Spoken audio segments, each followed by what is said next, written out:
Welcome to this first video in a new series about Time of Legend's Joan of Arc. In the coming weeks we'll look at the characters, history and lore relating to the 100 Years' War, and once we receive the game in our hands early next year, we'll take a look at the scenarios and the gameplay in general. These videos will be released weekly for at least the next few months, so if you want to keep up to date with this content, just subscribe and click on the notification bell so you'll know when something new comes out. Lastly, before we get started, may I apologise in advance for my pronunciation of French. For today we'll take a quick overview of the 100 Years' War. You may hear some incidental information that isn't important from a historic perspective, but it does relate to content in the game.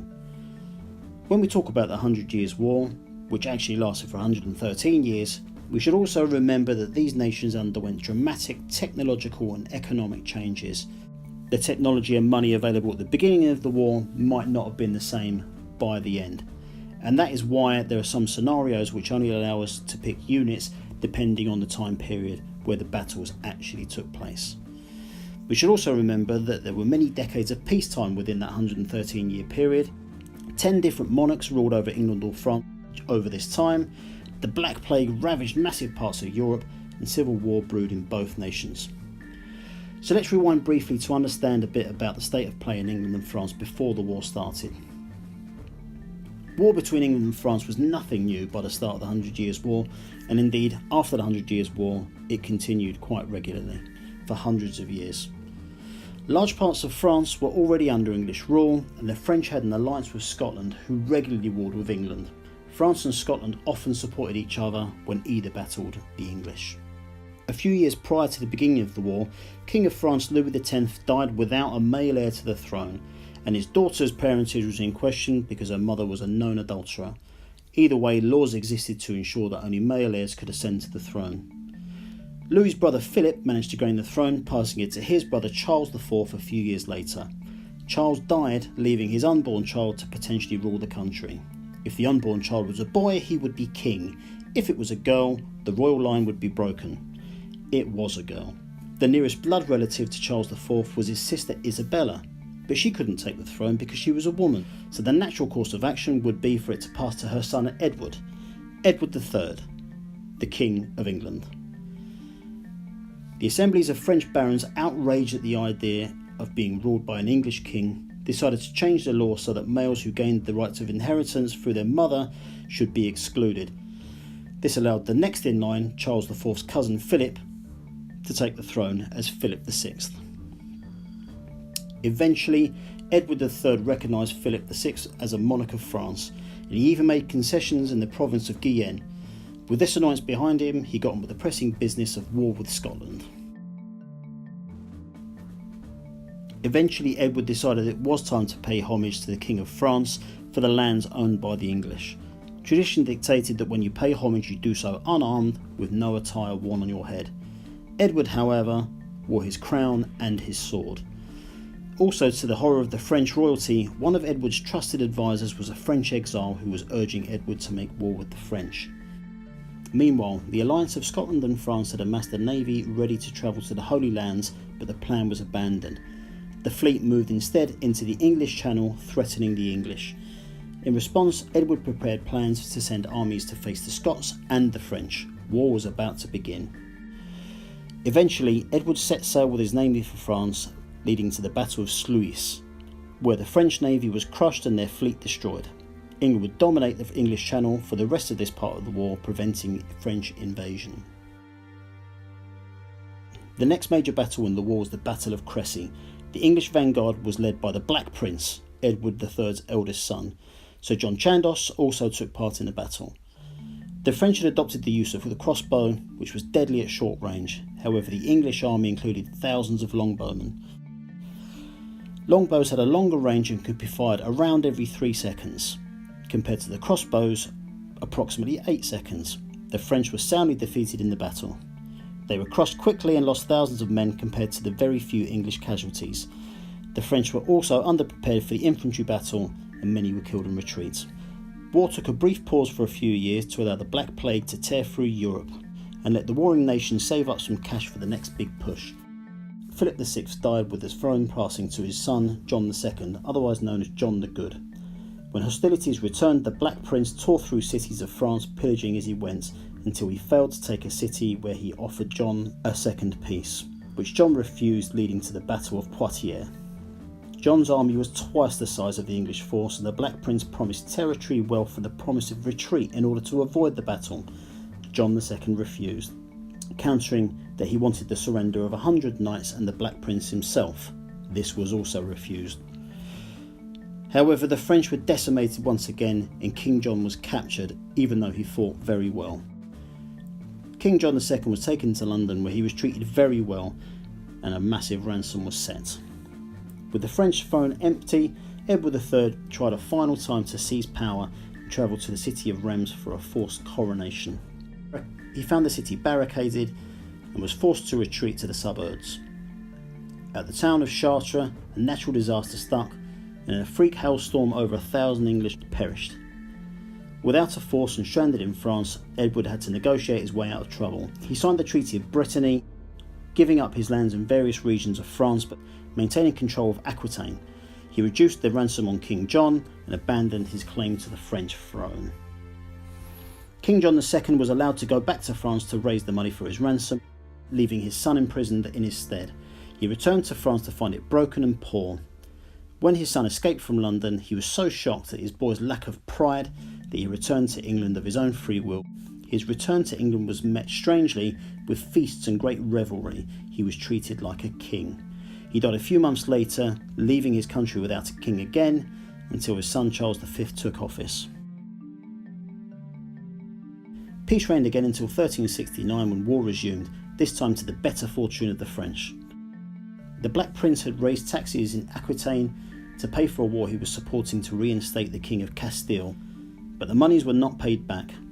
When Charles V requested the Black Prince's presence to explain himself, the Black Prince said that he would arrive with 60,000 men behind him. Charles declared war again and set out to claim any territory he lost previously at the Treaty of Brittany. Around this time, Charles V also made Bertrand du Guesclin the Constable of France. This made him France's chief military leader. After sacking the Isle of Wight and various other English coastal towns and islands, the French, with the help of the Castilians, conducted raids on Gravesend and into the Thames estuary, the flames of which could be seen from London. John Chandos died in the early hours of New Year's Day on 1370, after taking a lance to the face sometimes earlier in a skirmish with French soldiers. John of Gaunt had some minor victory against the French, but the French organised a force of 9,000 men. At the request of Charles V, they did not engage. Instead, they trapped the English force at River Allier, where the English were forced to drop any loot and baggage they had to cross the river. The weather turned severe, and the English lost thousands once more. The Black Prince died in 1376 of an unknown illness, and his father Edward III died the following year, to be succeeded by his son Richard II.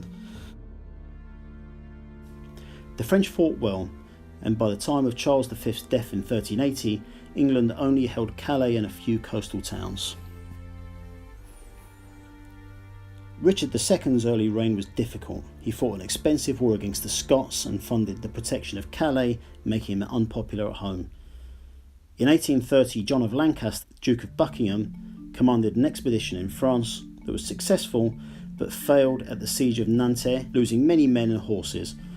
One of the knights who accompanied in these battles was John Falstaff.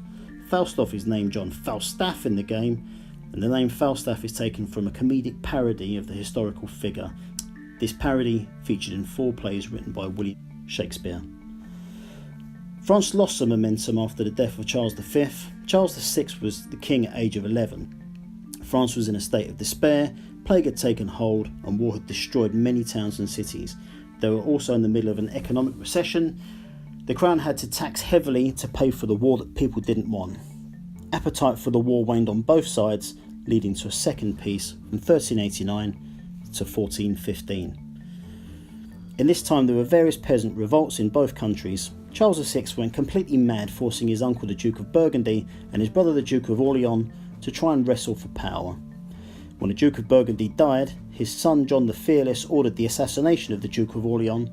He was found out immediately, and a short civil war broke out. The Burgundians took Paris. Later during the peacetime from war, Richard II was deposed by Henry IV, who promptly died in 1413 and was succeeded by his son Henry V. Henry was well aware of Charles VI's mental health and looked to seize power in France again. He demanded the hand in marriage of Charles VI's daughter, and when it was refused, he prepared for war again. Peacetime was over. In 1415, Henry took Harfleur and raided coastal towns up to Calais. He took on the French at the Battle of Agincourt, and the French defeat was catastrophic. They lost most of their leaders and 40% of the nobility. Henry ordered the deaths of potentially thousands of prisoners. Henry also claimed more land and formed an alliance with the Burgundians. In 1420, Henry met with King Charles VI and eventually agreed the marriage to Charles's daughter Catherine, ensuring his sons would take the French throne. Charles VII, who was previously in line, was declared illegitimate.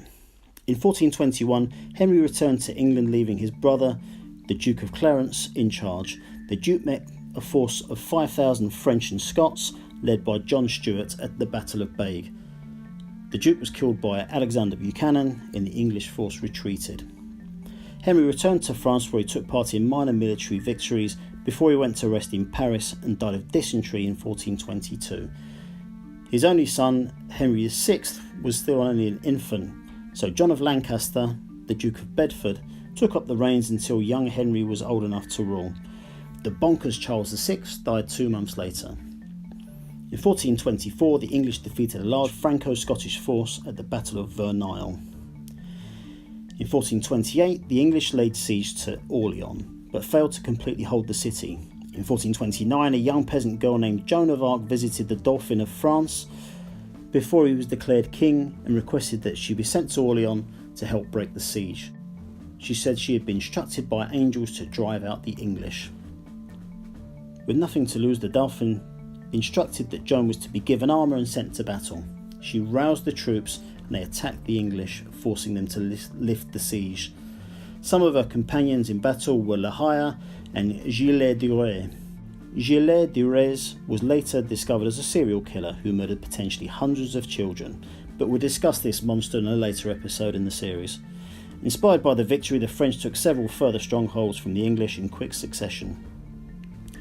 Joan of Arc famously told Jean de Dumois, who was known as the Bastard of Orleans, that she would cut off his head if he didn't inform her if a force led by John Falstaff was on its way to Orleans, because he had purposely left her out of previous military decisions. The French force pursued the English, killing 2,200 men and their commander John Talbot.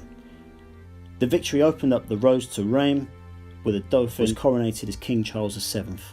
Charles's army attempted the siege of Paris, but it failed. Joan of Arc was captured by the Burgundians at the siege of Compiègne and delivered her to the English. She was convicted as a heretic and burned at the stake. After her death, the tide of war swung against the English for the remainder of the 100 Years' War. Burgundy broke its alliance with England and the French took back many territories. At the Battle of Castillon, they won a decisive victory against the English, who lost many men, including John Talbot. This was the end of the 100 Years' War, although it wasn't the end of war between England and France. I hope you enjoyed this video. If you did, please subscribe and we'll see you next week. Next week we're looking at Joan of Arc herself and we'll discuss some of the mythological aspects of the game as well. See ya!